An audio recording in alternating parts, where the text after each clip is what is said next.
참담한 비극입니다.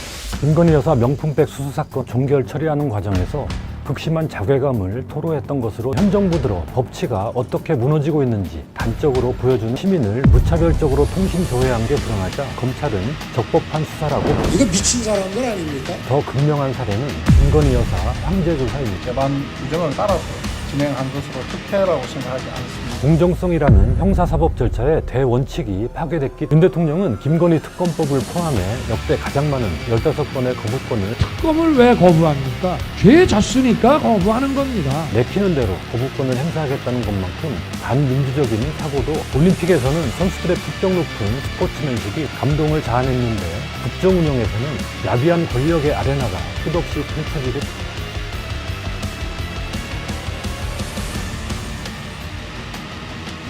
안녕하십니까. 한겨레 논설의 박용현입니다. 김건희 여사 명품백 수수 사건의 조사 실무를 총괄했던 국민권익위원회 김아무개 국장이 8일 숨진 채 발견됐습니다. 그는 권익위가 지난 6월 이 사건을 위반사항 없음으로 종결 처리하는 과정에서 극심한 자괴감을 토로했던 것으로 전해지고 있습니다.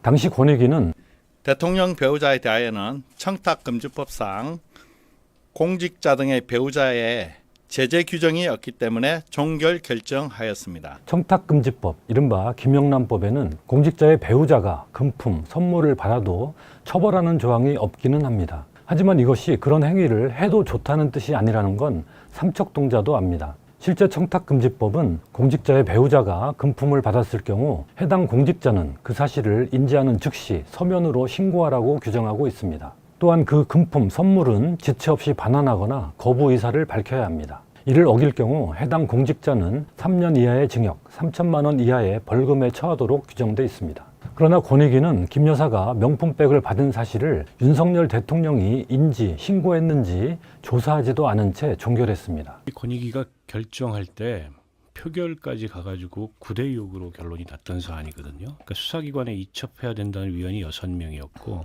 위원장을 포함해서 이제 뭐 부위원장 그리고 다수의 위원들이 완강하게 반대해가지고 이렇게 됐는데 그 과정에서 갈등이 굉장히 심했던 것 같아요. 권익위원 한 분도 사임을 했습니다. 이게 양심에 반하는 일이어서 도저히 내가 견딜 수가 없다. 권익위 결정은 공직자의 배우자가 명품백 따위를 받으면 안 된다는 너무도 당연한 이치를 오히려 법의 이름으로 부정했습니다. 김 국장은 이 사건을 종결 처리하지 말고 수사기관에 보내야 한다는 의견이었다고 합니다. 이런 의견이 묵살되고 결국 종결 처리되는 과정에서 심한 압박과 자책감에 시달렸다고 지인 동료들은 말하고 있습니다. 참담한 비극입니다.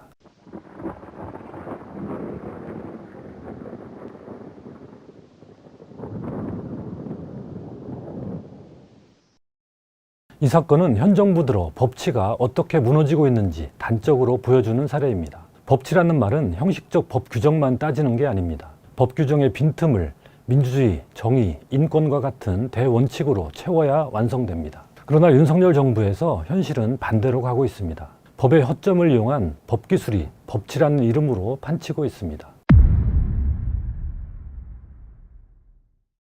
권익위의 명품백 수수 정당화와 비슷한 일이 도처에서 벌어지고 있습니다. 최근 정치인, 언론인, 일반 시민을 무차별적으로 통신 조회한 게 드러나자 검찰은 적법한 수사라고 반박합니다. 적법이란 단어를 명문상 법 규정을 위반하지 않음으로 해석한다면 맞는 말입니다. 다만 30일 이내에 당사자에게 통보해줘야 한다는 규정을 어긴 부분은 불법 여지가 커 보입니다. 검찰은 7달이 지나서야 당사자들에게 통보했습니다. 어쨌든 통신조회는 법에서 허용한 수사 방식입니다. 그러나 이를 너무도 잘 아는 윤석열 대통령은 왜 후보 시절 공수처의 통신조회에 대해서는 흥분하며 비판했을까요? 저도 제 처 친구들, 심지어 제 누이 동생까지 통신 사찰했습니다.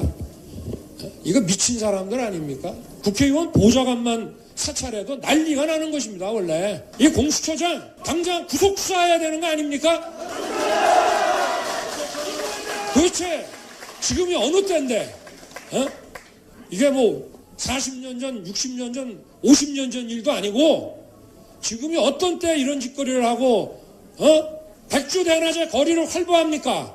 이 말대로라면 지금의 검찰은 미친 사람들입니다. 좀 더 차분히 보겠습니다. 시민의 권리를 침해하는 형사사법 절차는 비례성이라는 대원칙이 지배합니다. 수사로 달성하려는 공익적 가치와 수사로 침해되는 시민의 권리를 저울에 나란히 올렸을 때 최소한 균형을 이뤄야 한다는 원칙입니다. 이번 통신조회는 윤 대통령 명예훼손 수사가 목적인데 이것이 시민 수천 명의 통신조회를 정당화할 만한 사안이라고 여길 사람이 윤 대통령 말고 몇이나 되겠습니까? 아니, 윤 대통령조차도 자신의 과거 발언을 기억한다면 차마 그러지 못할 것입니다. 일반인들 명예훼손 사건을 우리 고소장 내면은요, 어떻게 수사하는지 아십니까? 어떻게 하세요? 어떻게? 일단 고소장 가져가라 그럽니다. 감정 다툼 이런 거에 그렇지, 감정 다툼. 우리가 행정력을, 어떻게 보면. 세금을 써야 돼? 예. 이런 사건인데 지금 대한민국 최고의 수사기관이라고 하는 중앙지검 반부패 일부에서 그런 명예훼손 사건으로 수천 명을 이렇게 한다는 것은, 거기는 좀 원래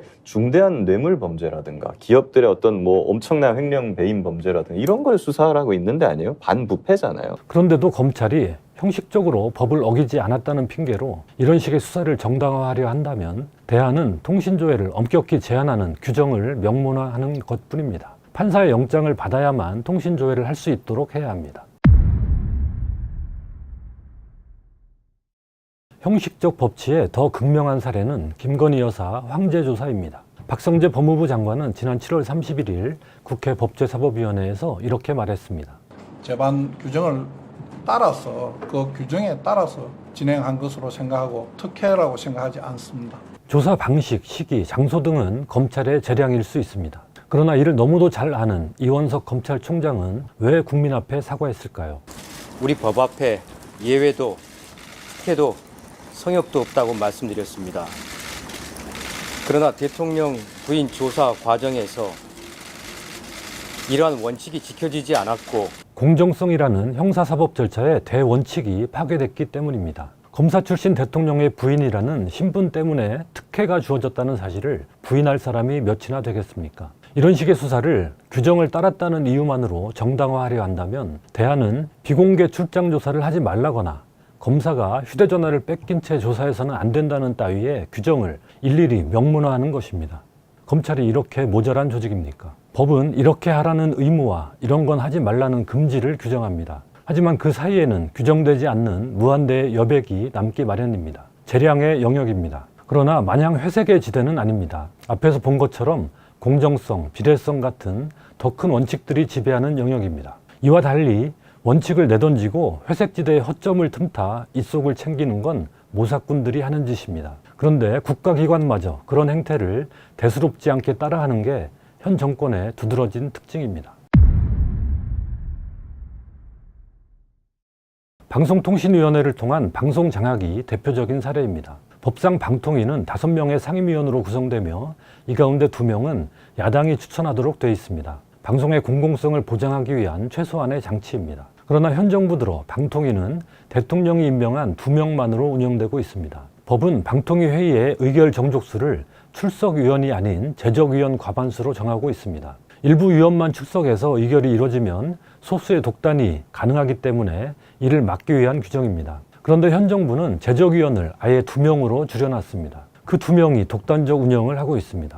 법에 정한 제적위원 과반수라는 요건은 형식적으로는 충족되고 있습니다. 그러나 허울뿐인 과반수입니다. 법원도 여기에 제동을 걸었습니다. 서울행정법원은 8일 이진숙 방통위원장 체제에서 이루어진 문화방송 대주주 방송문화진흥회 이사 6명의 임명 효력을 정지하는 결정을 내렸습니다. 법이 의결 정족수를 아예 숫자로 못 박았다면 방통위의 꼼수가 불가능했을 텐데 법에 허점이 있었고 정권이 이를 노골적으로 이용하는 것입니다. 이런 꼼수를 막도록 의결 정족수를 4명으로 명시한 방통위법 개정안이 국회를 통과했습니다. 그러나 윤 대통령은 또 거부권을 행사할 것입니다.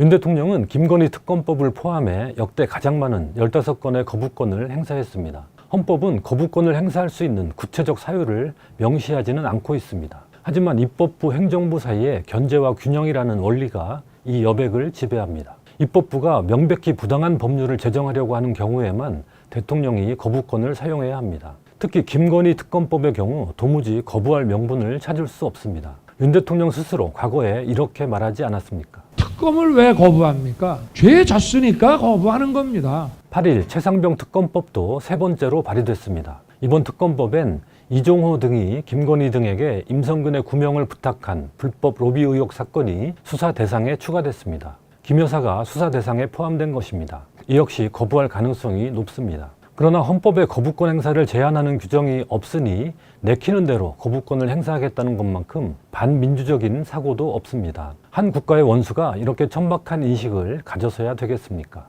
헌법에 대통령 부인이 관련된 특검법은 거부권의 예외로 한다는 조항이라도 따로 넣어야 한단 말입니까? 이번 파리올림픽에서 선수들이 보여준 스포츠맨십은 승부를 넘어선 감동을 선사했습니다. 한국 태권도 역사상 최초로 남자 58kg급에서 금메달을 딴 박태준 선수는 결승전에서 부상당한 상대 선수가 고통스러워할 때마다 다가가 살피고 승리가 확정됐을 때도 세리머니를 하기 전에 상대 선수에게 위로부터 건넸습니다. 탁구의 신유빈, 양궁의 미국 선수가 승자를 먼저 축하해주는 장면도 인상 깊었습니다. 이런 행동은 경기 규칙에 규정된 게 아니라 선수의 스포츠맨십에서 우러나오는 것이기에 더 품격이 있습니다. 규칙 넘어 규칙인 스포츠맨십이야말로 스포츠를 완성합니다. 법치가 작동하는 원리도 다르지 않습니다. 형식적 법 규정만 따지는 건 반쪽짜리 법치입니다. 법이 구현하고자 하는 정신이 부정되면 껍데기뿐인 법치입니다. 법치와 공정을 내걸고 출범한 윤석열 정부가 실제 보여주는 건 그런 법치입니다.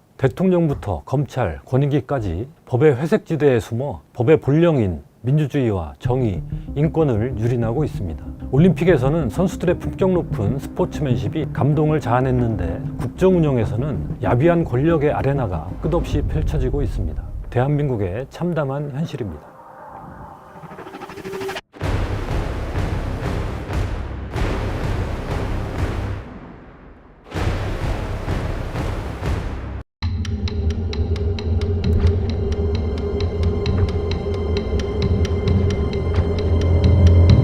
침묵은 편하다.